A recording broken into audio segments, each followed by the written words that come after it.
मेरे पति ने गुस्से में मेरा पुराना मोबाइल सिर्फ 2,000 रुपए में बेच दिया था। जाते जाते उसने हंसकर कहा था, कबाड़ घर में रखने से कुछ नहीं मिलता। उस समय मैंने सिर्फ एक बात कही थी, काश तुम्हें पता होता कि इसी मोबाइल में हमारी पूरी जिंदगी की सबसे बड़ी सच्चाई बंद है।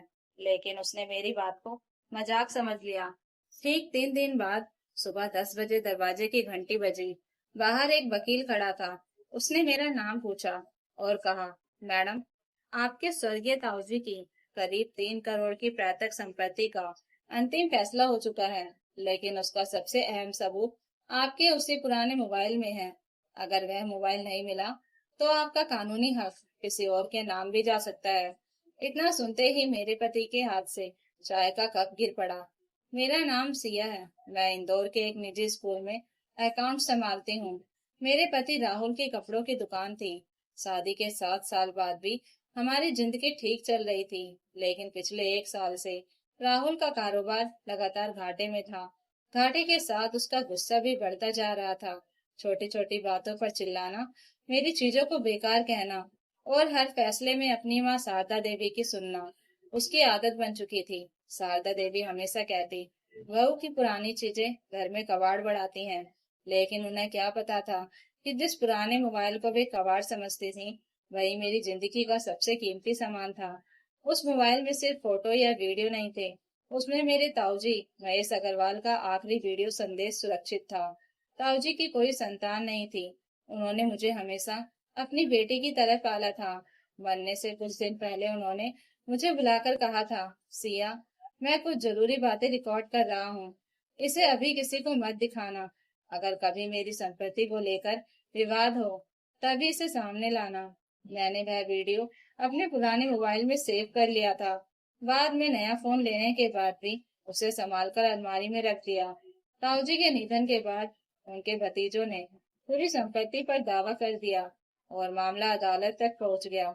मेरे वकील ने कहा था, जब जरूरत होगी तब वह वीडियो पेश करेंगे, तब तक उसे सुरक्षित रखना। इसलिए मैंने वह मोबाइल कभी किसी को नहीं दिया। लेकिन यह बात घर में सिर्फ मुझे पता थी। पिछले रविवार को मैं स्कूल गई हुई थी। पीछे से राहुल और उसकी माँ घर की सफाई कर रहे थे। जब मैं शाम को लौटी तो अलमारी खुली हुई थी। मैंने तुरंत पूछा, मेरा पुराना मोबाइल कहाँ है? राहुल ने बिल्कुल सामान्य अंदाज में कहा, बेच दिया। 2,000 रुपये मिले। वैसे भी सालों से पड़ा धूल खा रहा था। मेरी सांस जैसे रुक गई। मैंने घबराकर उसका हाथ पकड़ लिया। तुमने मुझसे पूछे बिना बेच दिया? राहुल चिल्लाकर बोला। हर छोटी चीज के लिए तुमसे इजाजत लूं? नया फोन है तुम्हारे पास, पुराने कबाड़ का क्या करना था? शारदा देवी ने भी बेटे का साथ देते हुए कहा। इतना रो क्यों रही है? 2,000 में अच्छा दाम मिल गया। मैंने पहली बार तेज आवाज में कहा। वह मोबाइल कबाड़ नहीं था, लेकिन तब तक बहुत देर हो चुकी थी। मैं उसी वक्त मोबाइल की दुकान पहुंची। दुकानदार ने रजिस्टर देखकर कहा, मैडम, फोन तो एक ग्राहक खरीद कर ले गया। मैंने उसका नंबर मांगा, लेकिन उसने साफ मना कर दिया। मैं खाली हाथ घर लौट आई। 3 दिन तक मैं हर रात उसी मोबाइल के बारे में सोचती रही। फिर चौथे दिन सुबह अचानक दरवाजे पर वकील आ गए। उन्होंने बैठते ही कहा, अदालत ने अगले हफ्ते अंतिम सुनवाई तय की है। आपके ताऊजी के वीडियो बयान के बिना मामला कमजोर पड़ सकता है। वह वीडियो ही साबित करेगा कि उन्होंने अपनी इच्छा से संपत्ति आपके नाम करनी चाहिए थी। राहुल का चेहरा सफेद पड़ चुका था। उसने धीरे से पूछा, अगर मोबाइल नहीं मिला तो? अगर वह मोबाइल नहीं मिला, तो आपके पक्ष का एक महत्वपूर्ण सबूत अदालत में पेश नहीं हो पाएगा। यह सुनते ही राहुल पहली बार मेरी तरफ देखने लगा। उसकी आंखों में पछतावा साफ दिखाई दे रहा था। उसने काफी आवाज में कहा, सिया, मैं अभी वह मोबाइल ढूंढ कर लाता हूँ, चाहे जहां जाना पड़े। लेकिन उसे यह नहीं पता था कि उसी समय शहर के दूसरे कोने में वह पुराना मोबाइल एक ऐसे इंसान के हाथ लग चुका था, जिसने वीडियो खोलते ही समझ लिया था कि उसके हाथ में सिर्फ एक पुराना फोन नहीं, बल्कि करोड़ों रुपए की किस्मत आ चुकी है। उस रात राहुल ने पहली बार बिना खाना खाए घर से बाहर कदम रखा। उसके चेहरे पर घबराहट साफ दिखाई दे रही थी। वह सीधे उसे मोबाइल शॉप पर पहुंचा, जहां उसने मेरा पुराना मोबाइल 2,000 रुपए में बेचा था। दुकानदार ने पहले तो वही जवाब दिया, साहब, फोन तो उसी दिन बिक गया था। लेकिन इस बार राहुल ने हाथ जोड़ते हुए कहा, भाई, यह सिर्फ एक मोबाइल नहीं है, मेरी पत्नी का पूरा भविष्य उस फोन में है। जिसने खरीदा है उसका पता बता दो। दुकानदार कुछ पल चुप रहा, फिर बोला, मैं नियमों की वजह से ग्राहक की जानकारी नहीं दे सकता, लेकिन इतना बता सकता हूँ कि फोन एक कॉलेज के लड़के ने खरीदा था।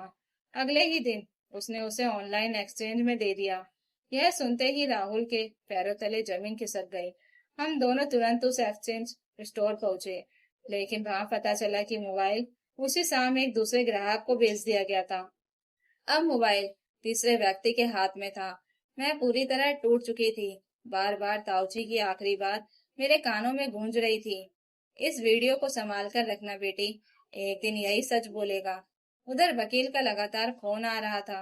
उन्होंने बताया कि अदालत ने अंतिम सुनवाई की तारीख तय कर दी है, और अगर वीडियो समय पर पेश नहीं हुआ तो दूसरी पार्टी यह साबित करने की कोशिश करेगी कि ताऊजी ने कभी मेरे पक्ष में कोई इच्छा जताई ही नहीं थी। उसी शाम अचानक मेरे मोबाइल पर एक अनजान नंबर से कॉल आया। दूसरी तरफ एक युवक था। उसने घबराई हुई आवाज में पूछा, क्या आप सिया मैडम बोल रही हैं? मैंने हाँ कहा। वह बोला, मेरा नाम आरव है। मैंने कल एक सेकंड हैंड मोबाइल खरीदा था। फोन चालू करते ही उसमें एक वीडियो अपने आप खुल गया। उसमें एक बुजुर्ग व्यक्ति रोते हुए आपका नाम ले रहे थे। मुझे लगा यह कोई पारिवारिक मामला है, इसलिए मैं आपको फोन कर रहा हूँ। मेरी आंखों में उम्मीद की चमक लौट आई। मैंने तुरंत पूछा, क्या वह मोबाइल अभी आपके पास है? आरव ने कहा, जी, लेकिन एक दिक्कत हो गई है।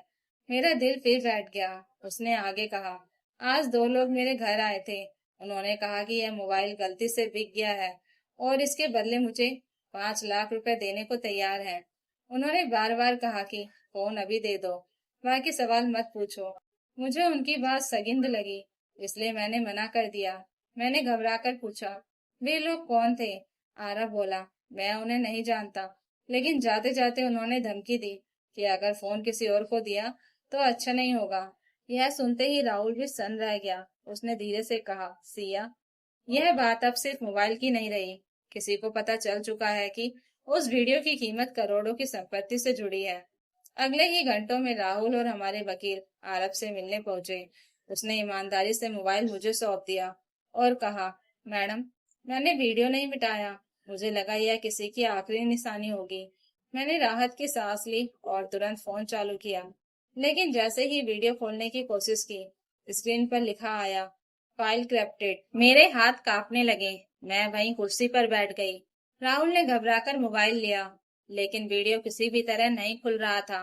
मेरी आंखों से आंसू बहने लगे। मैंने धीमी आवाज में कहा, सब खत्म हो गया। तभी आरव बोला, मैडम, एक बात बतानी भूल गया। मैंने वीडियो नहीं खोला था, लेकिन फोन चालू करते ही उसका ऑटोमेटिक बैकअप क्लाउड पर बनने लगा था। शायद उसकी कॉपी अभी भी सुरक्षित हो। यह सुनते ही हमारे वकील ने तुरंत मोबाइल अपने हाथ में लिया और कहा, अगर बैकअप बन गया है तो अभी भी उम्मीद बाकी है, लेकिन हमें तुरंत रिकवर करना होगा। हम उसी समय एक डेटा रिकवरी विशेषज्ञ के पास पहुंचे। उसने लगभग 2 घंटे तक मोबाइल की जांच की। कमरे में ऐसा सन्नाटा था कि घड़ी की टिक टिक भी साफ सुनाई दे रही थी। अचानक उसने मुस्कुराते हुए कहा, वीडियो पूरी तरह डिलीट नहीं हुआ है, इसकी बैकअप कॉपी मिल गई है। मेरी आंखों में खुशी के आंसू आ गए। लेकिन अगले ही पल उसने लैपटॉप स्क्रीन पर कुछ दिखाते हुए कहा, एक और बात है, इस वीडियो को किसी ने आज सुबह रिमोट तरीके से डिलीट करने की कोशिश की थी। कमरे में मौजूद सभी लोग हैरान रह गए। हमारे वकील ने तुरंत पूछा, मतलब किसी को इस वीडियो की जानकारी थी? विशेषज्ञ ने सिर हिलाया और कहा, जी, और जिसने कोशिश की है उसका डिजिटल रिकॉर्ड बच गया है। जैसे ही उसने स्क्रीन पर वह ईमेल आईडी दिखाई, राहुल के चेहरे का रंग उड़ गया, क्योंकि वह ईमेल किसी अजनबी का नहीं, बल्कि ताऊजी की संपत्ति पर दावा करने वाले बड़े चचेरे भाई विनोद का था। अब साफ हो चुका था कि मोबाइल बेचने की गलती सिर्फ शुरुआत थी। असली लड़ाई तो उस इंसान से थी जो करोड़ों की संपत्ति हथियाने के लिए किसी भी हद तक जाने को तैयार था। अदालत की अंतिम सुनवाई का दिन आ गया। मेरे हाथ में वही पुराना मोबाइल था, लेकिन इस बार उसके अंदर सुरक्षित बैकअप में ताऊजी का आखिरी वीडियो मौजूद था। दूसरी तरफ विनोद पूरे आत्मविश्वास के साथ अपने वकील के साथ बैठा था। उसके चेहरे पर ऐसा भाव था जैसे फैसला पहले ही उसके पक्ष में हो चुका हो। जज साहब, जज साहब ने दोनों पक्षों की दलीलें सुनी। विनोद के वकील ने कहा, माननीय न्यायालय, मेरी मुकब्बिल के पास कोई वैध सबूत नहीं है। यह सिर्फ कहानी बना रही है ताकि करोड़ों की संपत्ति पर कब्जा कर सके। तभी हमारे वकील खड़े हुए और बोले, माननीय न्यायालय, हमारे पास स्वर्गीय महेश अग्रवाल का रिकॉर्ड किया हुआ वीडियो बयान है, जिसे उन्होंने अपने होशो आवाज में स्वयं रिकॉर्ड किया था। अदालत की अनुमति मिलते ही वीडियो चलाया गया। पूरे कमरे में सन्नाटा छा गया। स्क्रीन पर ताऊजी साफ दिखाई दे रहे थे। उन्होंने कैमरे की तरफ देखकर कहा, अगर यह वीडियो अदालत तक पहुंचा है तो समझ लेना कि मेरे जाने के बाद मेरी संपत्ति को लेकर विवाद हुआ है। मैं अपनी पूरी समझ और इच्छा से यह कह रहा हूँ कि मेरी देखभाल मेरी बेटी सिया ने की है। जब मैं बीमार था तब मेरे अपने रिश्तेदार महीनों तक मिलने नहीं आए, इसलिए मेरी जो भी वैध संपत्ति है उसका अधिकार सिया को मिलना चाहिए। अगर कोई इस वीडियो को छिपाने या मिटाने की कोशिश करे तो समझ लेना कि उसका मकसद मेरी आखिरी इच्छा बदलना है। वीडियो खत्म होते ही अदालत में बैठे कई लोगों की आंखें नम हो गई। तभी हमारे वकील ने दूसरा सबूत पेश किया, डेटा रिकवरी रिपोर्ट। उसमें साफ दर्ज था कि वीडियो को सुनवाई से ठीक एक दिन पहले दूर से डिलीट करने की कोशिश की गई थी। अदालत के आदेश पर साइबर विशेषज्ञ को बुलाया गया। उसने रिकॉर्ड देखकर बताया कि कोशिश जिस ईमेल और डिवाइस से हुई वह विनोद के नाम से जुड़ी थी। विनोद के चेहरे का रंग उड़ गया। उसने तुरंत सफाई देने की कोशिश की, लेकिन इस बार उसके पास कोई जवाब नहीं था। जज साहब ने कड़ी टिप्पणी करते हुए कहा, सिर्फ संपत्ति पाने के लिए किसी की आखिरी इच्छा मिटाने की कोशिश करना अत्यंत गंभीर बात है। कुछ देर बाद फैसला सुनाया गया। अदालत ने रजिस्टर्ड वसीयत, अन्य दस्तावेजों और वीडियो सहित सभी सबूतों को देखने के बाद फैसला मेरे पक्ष में सुनाया और विनोद का दावा खारिज कर दिया। फैसला सुनते ही मेरी आंखों से आंसू बह निकले, लेकिन उसी पर राहुल धीरे धीरे मेरे पास आया। उसकी आंखें झुकी हुई थी। उसने सबके सामने कहा, आज अगर आरव ईमानदार ना होता, अगर वह मोबाइल वापस ना करता, तो सिर्फ सिया नहीं, मैं भी जिंदगी भर खुद को माफ नहीं कर पाता। मैंने गुस्से में उसकी सबसे कीमती चीज 2000 रुपए में बेच दी थी। अदालत से बाहर निकलते ही राहुल ने आरव के पैर छू लिए। आरव घबरा गया और बोला, सर, मैंने तो सिर्फ इंसानियत निभाई है। राहुल ने कहा, आज करोड़ों की संपत्ति नहीं, इंसानियत जीती है। मैंने उसी समय फैसला किया कि संपत्ति का एक हिस्सा ताऊजी के नाम से एक छात्रवृत्ति कोर्स बनाने में लगाऊंगी, ताकि हर साल जरूरतमंद बच्चों की पढ़ाई हो सके। घर लौटते समय राहुल ने कार रोक दी।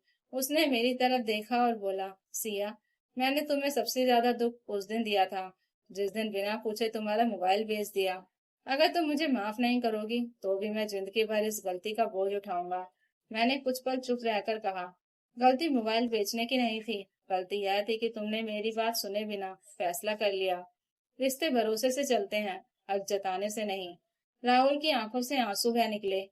उसने पहली बार माना कि किसी भी रिश्ते में सम्मान सबसे बड़ी दौलत होता है। उस शाम मैं घर की अलमारी के सामने खड़ी थी, वही जगह जहाँ कभी वह पुराना मोबाइल रखा रहता था। मैंने मन ही मन ताऊजी को धन्यवाद कहा। अगर वह वीडियो आरब की ईमानदारी और सही समय पर मिला बैकअप न होता तो शायद सच हमेशा के लिए दब जाता। उस दिन मुझे समझ आया कि कभी कभी सबसे कीमती चीज सोना, पैसा या करोड़ों की संपत्ति नहीं होती, बल्कि एक पुरानी याद, एक सच्चा सबूत और सही समय पर सही इंसान का साथ होता है। और राहुल को भी जिंदगी का सबसे बड़ा सबक मिल गया। जिस चीज की कीमत हमें नहीं पता होती, वही कभी कभी हमारी पूरी दुनिया बदल देती है। तो दोस्तों, अगर आपको यह कहानी अच्छी लगी हो तो कमेंट करके जरूर बताइएगा और नई कहानियों के लिए चैनल को सब्सक्राइब जरूर कर लीजिएगा। Thank you for watching.